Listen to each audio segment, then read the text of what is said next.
In recent weeks, Squid Game on Netflix has become a massive hit worldwide and has become a really big topic of conversation. And I think from having watched Squid Game, there are many financial lessons that we can learn from that series. So in today's video, I'm going to talk through some of the top lessons that we can learn from Squid Game.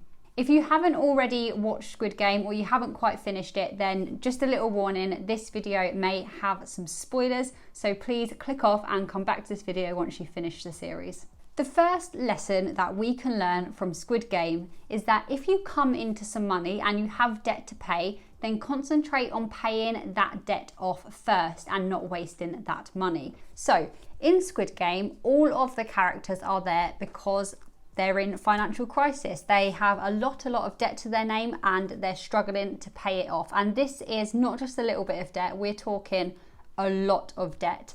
And what we see frequently throughout the series is that specifically the main character, he has a lot of debt, but yet he just wastes any money that he does have on gambling, on food and so on. And we'll touch on all these things later on in the video. But I think one big lesson that we can take away from Squid Game is if you come into money and you have debt that needs paying off, concentrate on paying that debt off first. The next money lesson that we can take from this series is not to take out loans. This is obviously because of things like interest and so on and so forth. But if you need to borrow money from someone, it's probably best to ask family and friends and people that you trust as a first point of call.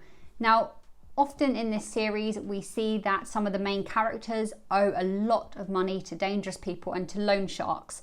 And that results in them never really being able to pay because they keep adding on money or just because they're always chasing them and they don't have any money to actually give them and so on. It's just a dangerous game to play, and that happens a lot of the time in real life as well. People will take loans out and the interest will build and then they'll just have to pay off the interest because they can never afford to actually pay off the loan. I think the point is that if you need some money and you really don't have any and you need to pay something off, you know, ask friends, ask family, even just see if you can sell some things that you have, make money that way rather than trying to take loans out from people that then expect a lot of interest or from places that expect a lot of interest. The third lesson is that if you are not in a good place financially, then you really need to try and reduce your spending.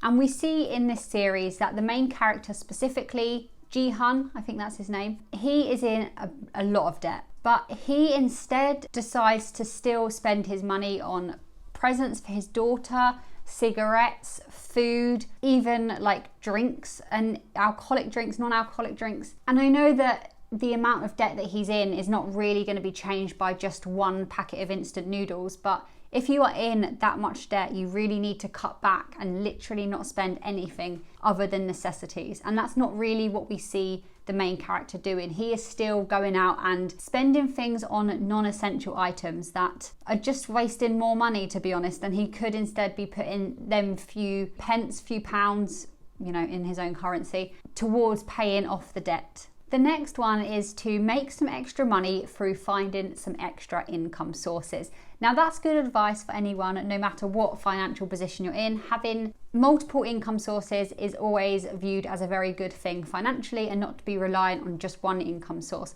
But what we see the main character, from what it looks like from a viewer's point of view, just relying on his chauffeuring job. We see a lot of the time in the series, he's not actually working. What would be sensible is for him to spend the hours that he's not working, not sleeping, not eating, doing another job that gets him more income to then pay off his debt. Obviously, that would not make a good show if all he was doing was working in a supermarket and then working in his chauffeuring business.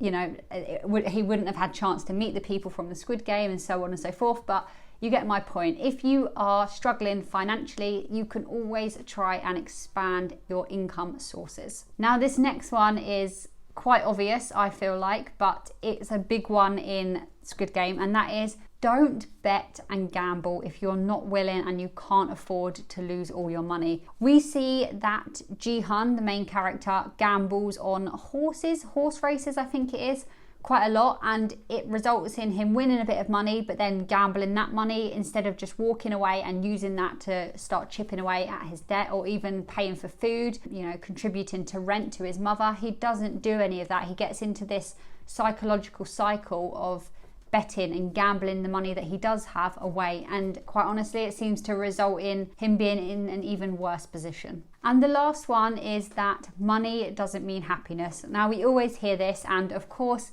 having more money does make you happier to a certain extent. You don't want to be struggling for money because then you're likely to be very unhappy. But what we see is the old man in the series and Gi-hun, after he, spoiler alert, wins the Squid Game, they both have a lot of money. They are both very rich and they're both not very happy, especially Gi-hun.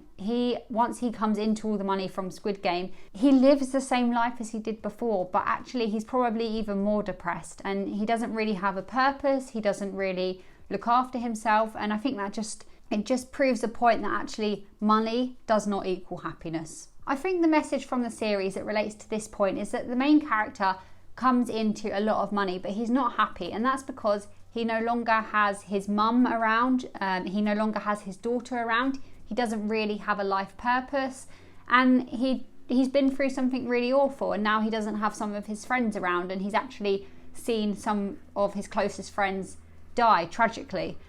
And I think that just really hits the nail on the head. Money does not mean happiness. I'd recommend anyone that has not already watched this series, Squid Game, to go on Netflix and watch it. I really enjoyed it and I pretty much watched it in a couple of days. It was really quite addictive and very good, and I'm really hoping they do a series 2. If you have watched it, let me know in the comments below. 1, did you like it? And 2, do you think there are any other money lessons, financial lessons that we could get from the Squid Game that I haven't included in this video? If you've enjoyed this video, please give it a thumbs up, subscribe to the channel. This is a bit different from my normal content, but I thought it was very topical and it's something that I've been thinking about and I thought it'd be quite fun to do. So yeah, give it a like, subscribe to the channel, follow me on Instagram at Haleys_hacks. If you want to get into some investing, I will leave my free trade link where you get a free share worth up to £200 in the description below. Thank you for watching this video, thank you for supporting the channel, and I will see you in the next video.